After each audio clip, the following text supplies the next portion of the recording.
L'or brille, les diamants scintillent. Mais la plus grande richesse ne se trouve pas au fond d'un coffre.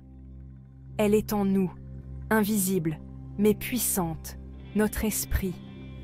C'est lui qui façonne notre réalité, guide nos choix et détermine notre succès. Oublions un instant les biens matériels. Concentrons-nous sur ce qui est vraiment précieux, notre capacité à penser, à apprendre et à grandir. C'est dans notre tête que tout commence. Notre esprit est un terrain fertile. À nous de le cultiver, de le nourrir de connaissances et d'expériences.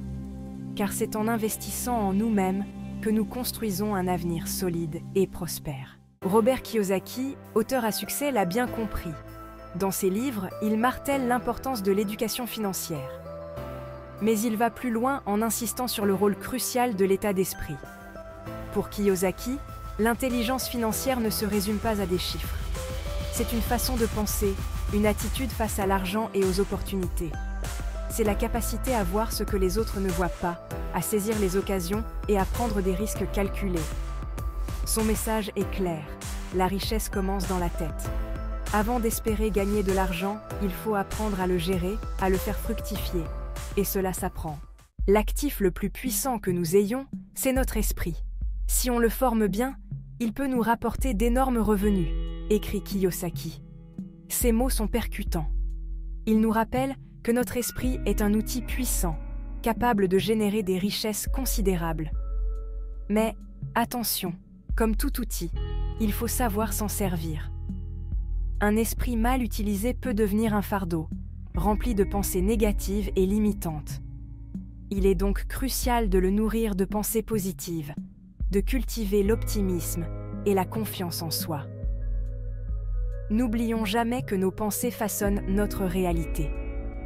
En contrôlant nos pensées, nous prenons le contrôle de notre vie et de notre avenir. Cultiver son jardin intérieur.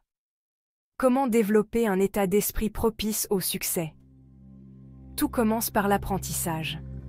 Lire, se former, s'informer sont autant d'engrais pour notre esprit. Il faut nourrir notre curiosité, explorer de nouveaux horizons et ne jamais cesser d'apprendre. Le développement personnel est également essentiel. Apprendre à se connaître, identifier ses forces et ses faiblesses, travailler sur soi permet de construire une confiance en soi solide. Enfin, l'ouverture d'esprit est primordiale. S'ouvrir aux autres, à de nouvelles cultures, à des opinions différentes enrichit notre perspective et nous rend plus adaptables. L'esprit, un aimant à succès. Un esprit aiguisé, curieux et ouvert attire le succès comme un aimant, car il est capable de voir les opportunités là où les autres ne voient que des obstacles.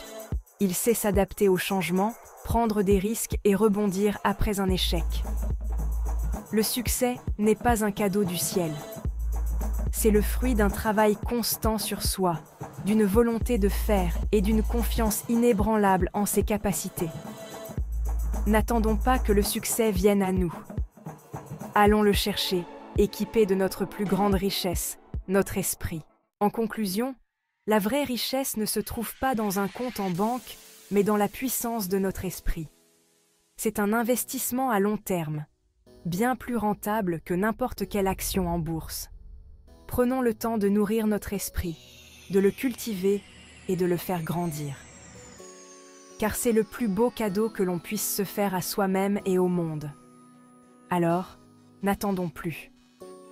Commençons dès aujourd'hui à investir dans notre plus grande richesse, notre esprit.